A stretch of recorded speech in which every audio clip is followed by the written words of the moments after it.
Yo, P, they ready? It's the new swag, baby. Woke up this morning and I told myself, I'm not gonna worry about what I cannot help.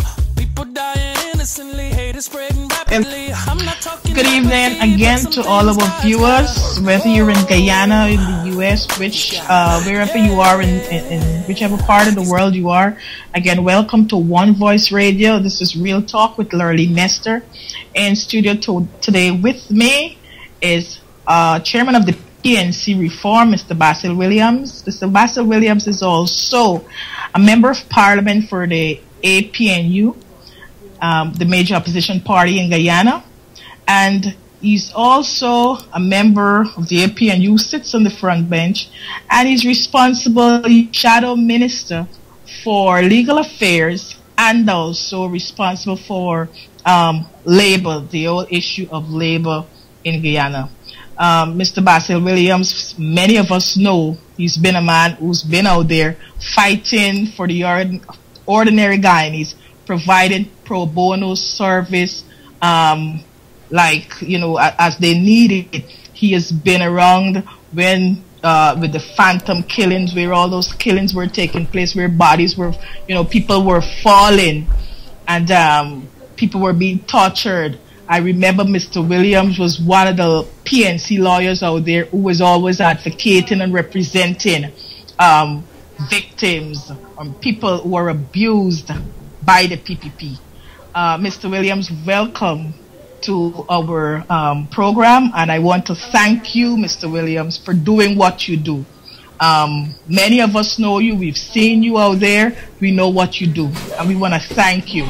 Mr. Williams, before... Thank you, Lurlene, for having me on your program. Karen, good night to you both. Good night. Good night to all listeners worldwide. So it's a real pleasure, Mr. Williams, to have you on our program this evening.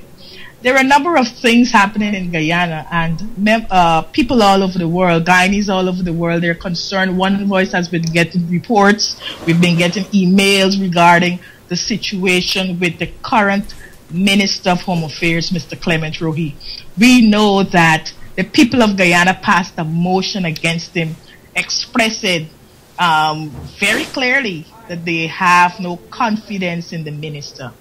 We know that that motion was passed in the National Assembly, and the PPP have decided that he will not go anywhere despite the motion was passed. We understand that as we speak today, the Speaker of the National Assembly would have referred that matter to the Committee of Privileges of the Parliament, and we would be happy, sir, if you can give us an update as to the current status of that situation, Mr. Williams. Okay, thank you, Lurlene. Let me say from the outset that this situation with Mr. Rohee is not a witch hunt or any vendetta on the part of the APNU. It really is out of a major concern about the public safety of the Guyanese people. Mr. Rohee has been Minister for Public Security and the Police since around 2006. And during his watch to date, there were massacres in Luziknan, massacres at Bartico, the Lindo Creek massacre, and there were numerous major extrajudicial killings in Guyana. And some killings also occurred whilst people were simply protesting and exercising their civil rights. People in the yard, young boys, they have been executed and have been killed. And even at their drinking spots, they are cut down by rogue police elements. And we believe that this is due to gross incompetency on the part of the Minister of Home Affairs. And under the doctrine of ministerial responsibility, we believe he has to take that responsibility of what happens with the type of excesses on the part of certain elements in the Guyana police force. And so this whole thing was exacerbated when Linden was protesting certain increases in electricity tariffs. And they had announced a 5-day protest. And it appears that there was a plot to ensure that there was no 5-day protest and to ensure that the 5-day protest was scuttled from the very first day. And so whilst the Londoners were peacefully protesting, 3 of them were cut down by police shooting, and scores of them were injured. And as a result, Mr. Granger called for a commission of inquiry, and that commission of inquiry was constituted, and it embarked on its work. Even while that committee had embarked upon its work, that commission, you had a situation where police went into Agricola and shot Shaquille Grant in his yard, shot his friend through the back of his head. And if that wasn't enough, the police on a Friday night at a popular drinking spot where hundreds of people had been gathered, chased a car allegedly from one part of the city into that area. There were hundreds of persons. And the drivers, young people, they left the car and tried to escape into the crowd. And the police shot into the crowd and killed an innocent bystander by the name of a young man, again by the name of Damian Belgrave. And so we believe that it was because of the failure under Mr. Rohee's watch to actually have a reformed police force, an effective professional police force, that all these things have happened. And it's not that he didn't have the relevant assistance to guide him in producing a proper, professional and effective functioning police force. Because when he entered into that office, he had the Discipline Forces Commission report with nearly 8 or something recommendations. Those recommendations apparently haven't been implemented. There are other reports on the police force that have been ignored. The British had a plan. The SSRP, Security Sector Reform, over $1 billion. And the PPP scuttled that plan. And they never implemented it. Mr. And Williams, so in that circumstance, we believe that there was no confidence whatsoever we could place in the minister. And so Mr. Granger caused the motion to be filed in the Parliament, and that was passed into a resolution. And that's the scenario that we have. And the Attorney General went to court on that matter. That's when he ran away from a couple of days ago. And as a result of that, another motion was moved in the House by Mr. Granger for the purposes of preventing Minister Rohee from speaking on any matter which was gazetted as part of the functions of the Minister of Affairs. And that's where we were during the debate. The debate was a healthy debate at the time. And the Speaker then referred a question to the committees of privilege. And that's where we are. And again, that matter was taken to court by the Attorney General. Yet again, he filed. That's the 4th action, 4th court case he has filed against the Parliament from the outset of the life of the Parliament, a year or so. This regular filing of motions, Mr. Williams, do you think that it might be an attempt to stall the justice system in Guyana, and a justice system that is already overburdened? And the question is, who's paying for these cases being brought by the government? Isn't it the taxpayers' money? Yeah, well, we did not just cut the justice system. We believe that the filing of these court matters are designed to stultify the work of the Parliament. Really, it's a hamstring the Parliament. You must remember that this Parliament is a new paradigm in Guyana. This is a Parliament where the opposition has the majority and not the government. The government is a minority government. And because of that fact, we have been trying to reconfigure the Parliament, because the Parliament has been configured for a majority government.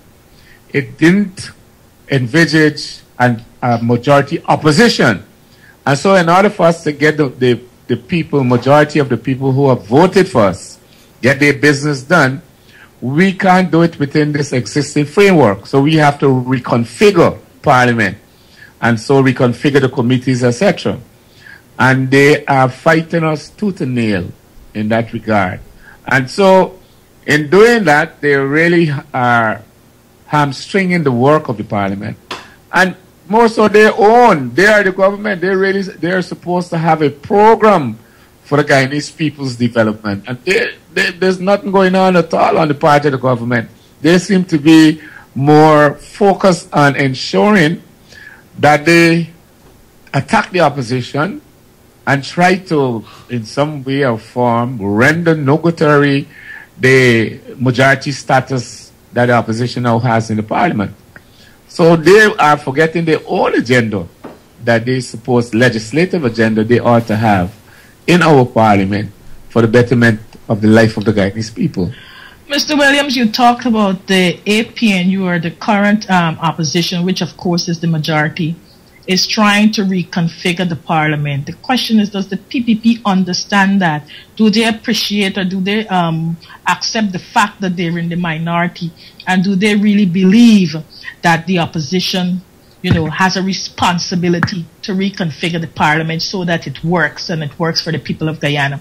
My question is based on the fact that we've had the President, Mr. Williams, said to the people of Guyana and to the world that he, Donald Ramotar, will not sign any bill into law which the PPP does not find favor with, or which the PPP don't have an input. He forgetting the fact that the Parliament is ruled by the majority of the people.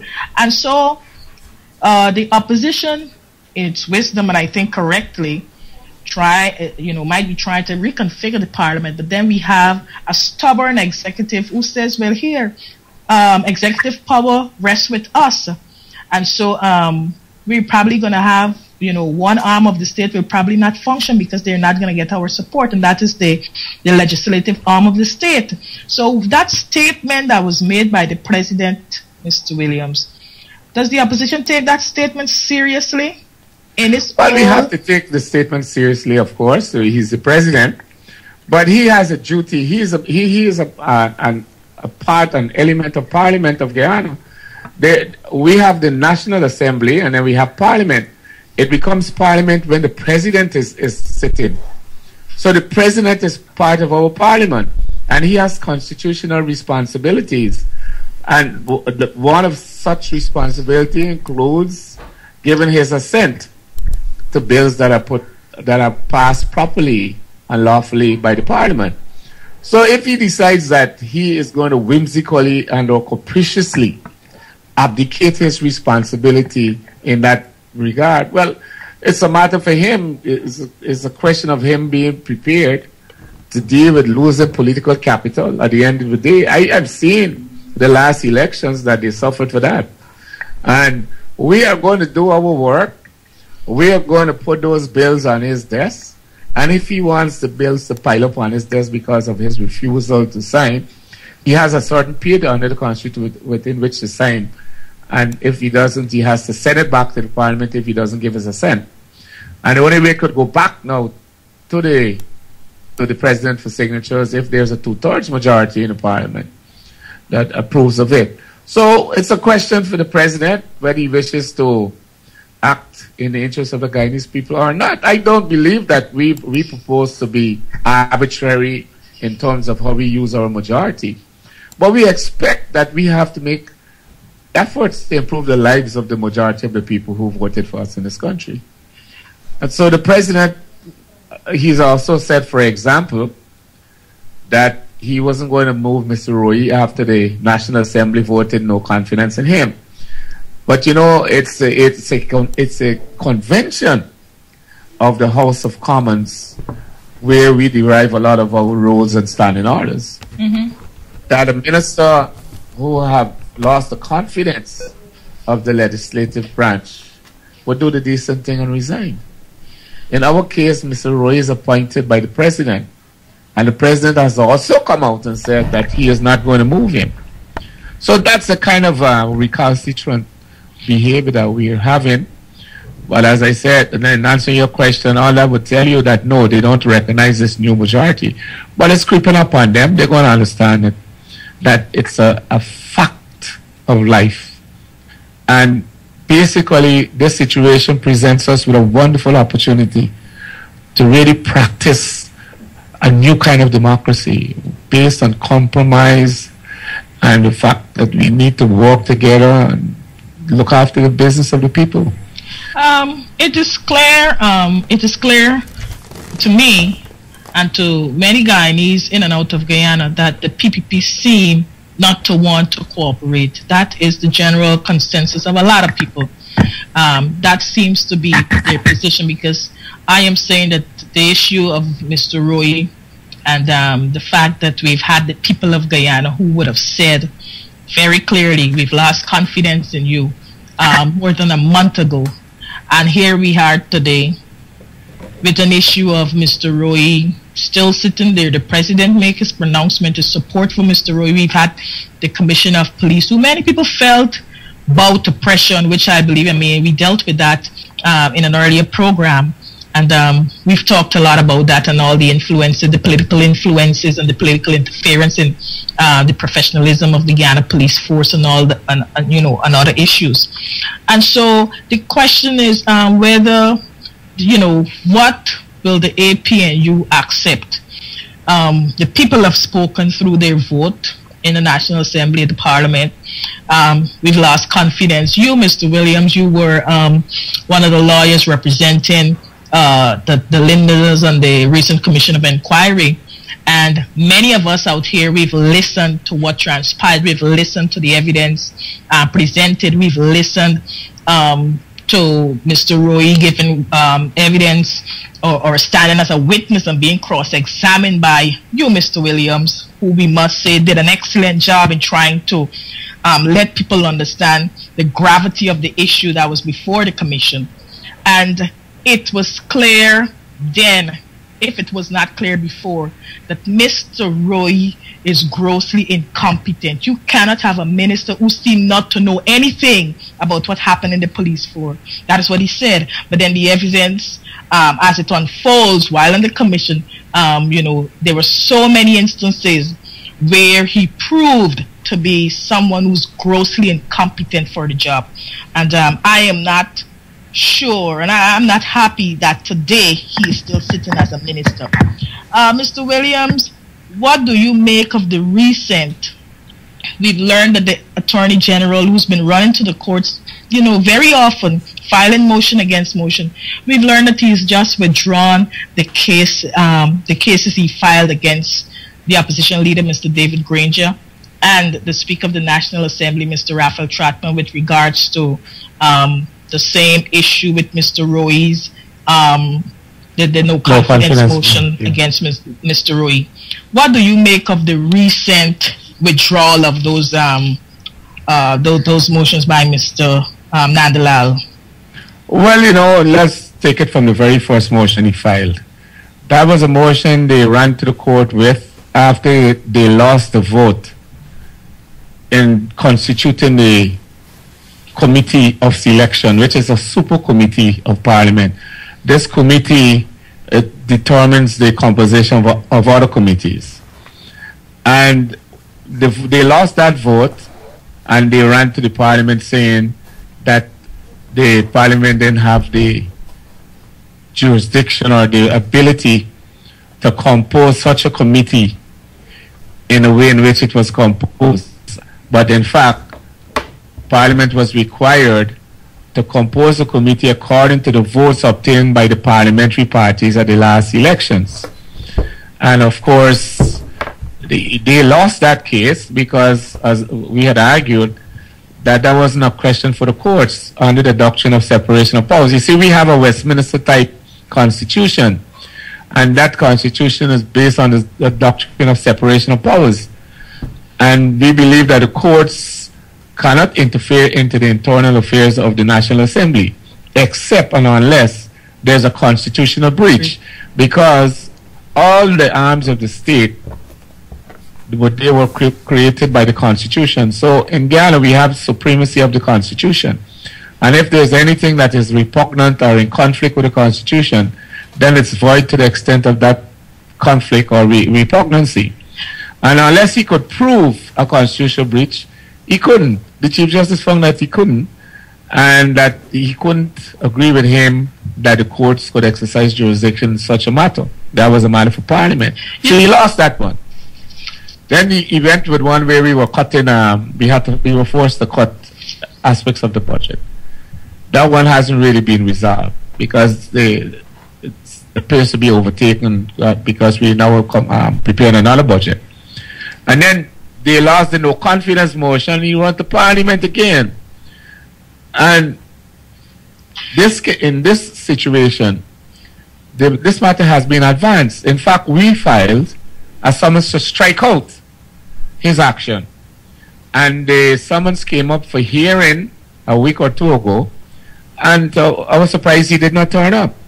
He sent to State Council to get an excuse. Mr. Williams. And during that period, he then filed a notice of withdrawal. Mr. Williams, what you just highlighted, a first-year law student can tell you clearly what you just highlighted. Are you saying to us that the Attorney General, before he filed those motions, are you saying to us he did not know those things? Well, whether he knew or not, perhaps, it really, you got to understand, they just want to stymie the work of the Parliament. So even if they know or they don't know, their design is to ensure that the opposition, the majority that we enjoy, really is rendered nugatory. And that's the point I'm making. They are not prepared. I am convinced that Mr. Anil Nandalal should be a bright person. But know all that is the Attorney General. And therefore the question is, why would you waste the court's time, use taxpayers' money recklessly to go file all these motions? Well, there's a political aspect to it, Don't forget the roots of this party is Marxist-Leninist. And it's a major characteristic of this party that if they can't control anything, then they must destroy. So they're not in charge of the Parliament, they're not in control of the Parliament, so they are, I believe, are interested in seeing that the Parliament doesn't get off the ground, that it doesn't work. And whether they know that the law is against them or not, they feel that they could go to court. And one of the objectives was that when they file these matters in court, they're saying we can't discuss it in the Parliament because it becomes sub judice. Well, that was destroyed in the last debate at the last sitting of Parliament. And so we're not surprised. But he ran from this one because in this case now, we were going to lead off the arguments to show that his motion and his application to the court lacked merit and was misconceived. And so when he didn't turn up for the arguments, the next thing you know, the next date, before the next date, he filed a notice of withdrawal and discontinuance. When that really was supposed to have been done before the Lord Chief Justice, because the matter hadn't been so advanced, he was supposed to get leave to withdraw. So when the matter came up now, he's not there again, and so the Lord Chief Justice ordered that all the lawyers of the PNC, of the APNU, should be paid, and he awarded costs to the lawyers. So I don't know how the AG is going to say to the public and to the nation that he was using the state's money in such a whimsical and capricious manner. If he's saying to you that he merely withdrew because he filed a new matter, the new matter has nothing to do with the no confidence motion. All it has to do is, again, questioning the Speaker's ability and capacity to send anything to the committees of privilege. You see, that's an entirely different action. It all comes back to, again, my basic point. There's no respect for the people. They feel that people of Guyana don't, they're not concerned about how their hard-earned taxpayer dollars are being used, and so the government just feels that it can do anything with the people's money and do whatever it wants with the court. Mr. Williams, we will be talking to you regularly, and let me remind our listeners that we will be dealing with all the hard issues coming out of Guyana. We will be bringing you all the facts, and we will be coming to you with all the issues. Before we go, Mr. Williams, your comment, I mean, there has been a report by Transparency International, that local group that continues to do some good work in terms of highlighting the state of corruption in Guyana. And their recent report has really put the government of Guyana, really put them on a dark cloud. What do you say about that report in terms of where we are as a country? I mean, all of us, should be bowing our heads in shame based on what is happening in Guyana, in the housing sector, in the mining industry. There are reports of corruption in the government that like we've never seen before. And this recent spate of, this recent spate of extrajudicial killings taking place where people are being gunned down. Again, it reminds me of the Gadrach era. Are we seeing a vicious return to that era? And my final point, in all, the old dealings with corruption and crime, the recent cocaine findings, yesterday, we learned that, cocaine is being smuggled out of Guyana in straw that people use to drink a drink. We've seen it canned, in coconut milk. What is happening in Guyana? Would you? Well, it's deja vu. This is nothing strange. It's not. This is not new. It's not the first time Transparency International informed the world that Ghana is the most corrupt country this part of the hemisphere, this part of the world, and actually judicial killings. Since around 2000, that has been the order of the day on all the ministers. And the question of transshipment of cocaine is as perennial as the grass in Ghana. It all leads to the question of a lack of proper policing methods and techniques to prevent these types of crimes. Now, what has the force and the government done? What has the government done to arrest corruption in this country? Nothing. What has it done to prevent transshipment of narcotics? What has it done? You see, the record is very dismal. And it's because we do not have an effective, professional police force. You talked earlier about the Disciplinary Service Commission and its recommendation. That was led, I believe, in the Parliament. It was about 2004. 2004, a lot of years ago. I mean, I was there. I mean, that commission came out as a result of extrajudicial killings on the Ronald Gadrach, where hundreds of young people, were being slaughtered. Hundreds of Guyanese were slaughtered. I was there, and I remember that period. It's like every time I left my gate, I live with a state where I'm not sure whether I'm going back home. And that was during that dangerous period, we had people come and a commission of inquiry was conducted. Guyanese money was spent, and today nothing is done. But we've just had another commission of inquiry, some 80 million Ghana dollars, I believe, was used. And we're going to have another report. And the question is whether there will be implementation, because we'll be going around in circles again. How does the APNU intends to deal with this, or the PNC, your party? What's the PNC position on these matters? Well, our position is very clear. The leader of the PNC, Brigadier Granger, has said quite clearly that there's no public security in Ghana.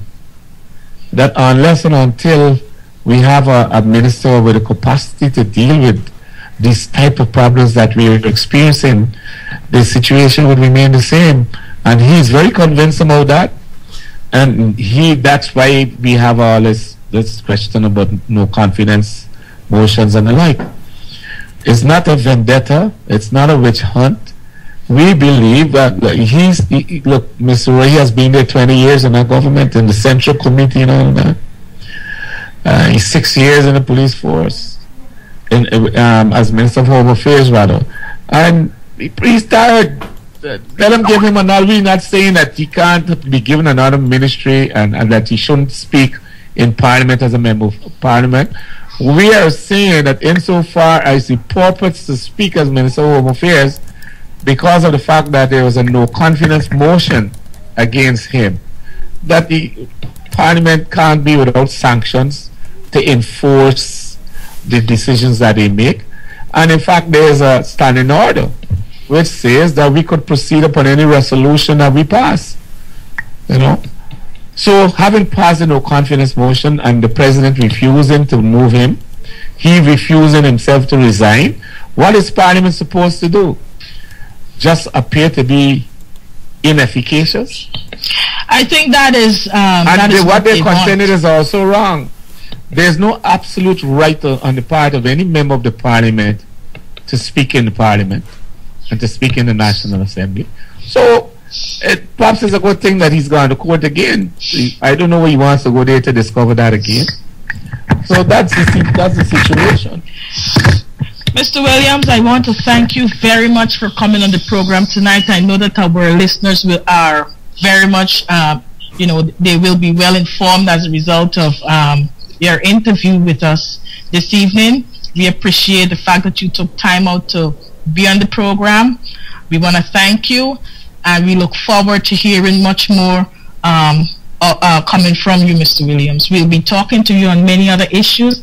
Again, we want to thank you. This has been One Voice Radio, and we appreciate the effort, sir. Guyana, let's stay focused. Let's make the government understand that we will not be silent when they continue to be corrupt as they are, and when they continue to rob ordinary Guyanese of what really belongs to them. Thanks for listening, and do join us again next Sunday on One Voice Radio. This has been Lurlene Nestor, Real Talk. Woke up this morning and I told myself, not gonna worry about what I cannot help. People dying innocently, hate is spreading rapidly. I'm not talking apathy, but some things God's gotta